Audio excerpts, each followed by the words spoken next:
When you weren't number one anymore, how hard was that? Or had you been so used to it that you were kind of, well, like you said, you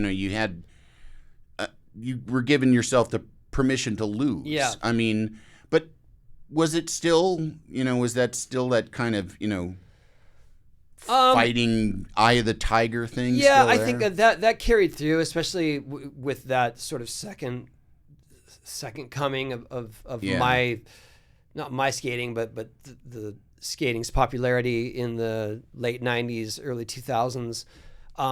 Yeah, for sure. I was of the same mindset where it's just like, all right, I'm gonna focus in. I'm gonna do I had strategy. Yeah. In competition, and a lot of skaters they just throw it out there. Yeah. Whatever comes, and I always wanted to be a little more calculated, but yeah, I think so. And then for me, in 1999, I had already sort of decided subconsciously that I didn't want to compete anymore. Mm-hmm. And I knew that sort of chapter of my life was going to come to an end, even though I was still doing well and I was getting a lot of endorsements and things. I was burning out. I had done it 20 years by then. And that was the year that I finally did a 900, and that was the big X Games best trick event. And I didn't realize it at the time, but then afterwards I thought, oh, that was my exit from competition. Yeah. That's the best moment I could possibly hope for. Yeah. And it came spontaneously, and that was a good out. Wow. Explain for people it's the revolutions, what a 900 is. Yeah, it's basically a 2.5 somersault in the air on your skateboard. You leave the ramp and spin around 2.5 times and come back down the same side of the ramp. Yeah. And when you say that, had you done it before? No. Before you did it in competition? No. And were you thinking, I'm going to spin around 2.5 times? Or did you just over-rotate and pull it off, The evolution of that was in 1985, there was a trick called a McTwist. I didn't invent that. Mike McGill did. He had made that up the year before, and it's a 1.5 spin. And so I was skating this ramp that was actually a lot bigger than most ramps in that time, but it allowed you to get more air time. Yeah. And I figured out how to spin 720 on that ramp.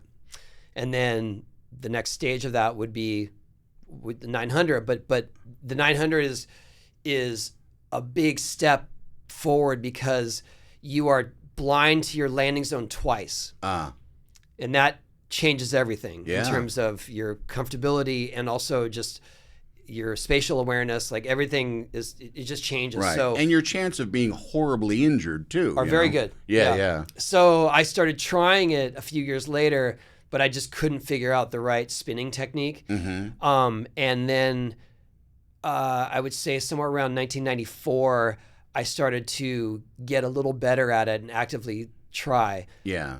And then I got hurt in 1996. I broke a rib when I finally tried to make it. I had all the pieces, I thought, and I put it on the wall, and then I was leaning too far forward and I broke a rib. And that was sort of like, okay, maybe it's not possible. Right. And there were a few other people trying it. So fast forward to that X Games, I only had one trick in mind to do that was my best trick at the time, not a 900. It was a version of a 720. And I made that halfway into the event. So I had nowhere to go. Right.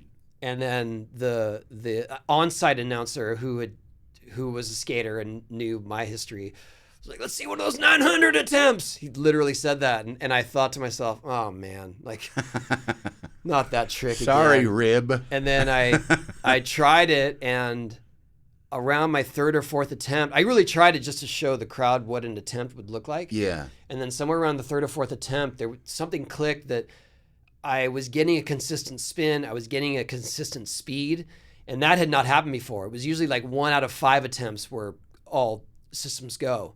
This was every time I did it, everything was working. Yeah. And so around the 8th or 9th attempt, I just tried to make it again. I thought, if I'm going to break my rib again, it might as well be in this scenario. Yeah. And I did the same thing. I fell forward, but I was okay.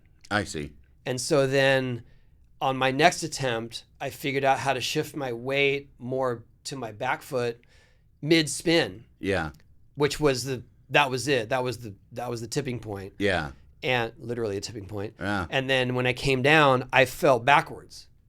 And so when I fell backwards, I thought, oh, just split the difference. Yeah, yeah. And I made the next one. Wow. And that was, I mean, that night, you know, in terms of the sort of the excitement level and for me, the obsession of that trick, I was either going to make it that night or they were going to have to take me out in an ambulance. Yeah. Like there was no quitting. Now this trick, when you're attempting this over all those years, are you with other people or are you trying to keep it secret?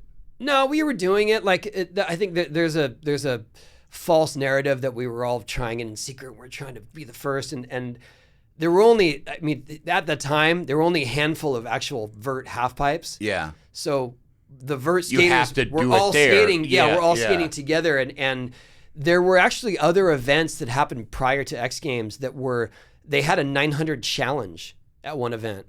Where there was a half pipe that they were doing some exhibitions on, but then the shoe company said, okay, we're giving 10 grand to whoever can do a 900. And so there were about 5 of us that were just trying it aimlessly. Yeah, yeah. We didn't make it that night. Now, is that something, because I don't know that much about, is that something now that a lot of people can do? No. But they have gone further. So now that we have the bigger ramps and we have a new generation that has come through skateboarding, knowing that 900s are possible. Right. Tom Shar, who's one of the best vert skaters in the world, he did a 1080 when he was young. Wow. And then Mitchie Brusco, who is a young, and they're young, they're all close to 30 now, but he did a 1260. Oh, wow. And no one, I mean, a couple of people did 1080s. I would say about maybe 10 people have done 900s. Yeah. 3 people did 1080s. 1 person has done a 1260. Wow. That's where we're at. What's going to limit it? I mean, you said, the ramps are higher. Is there any difference in technology?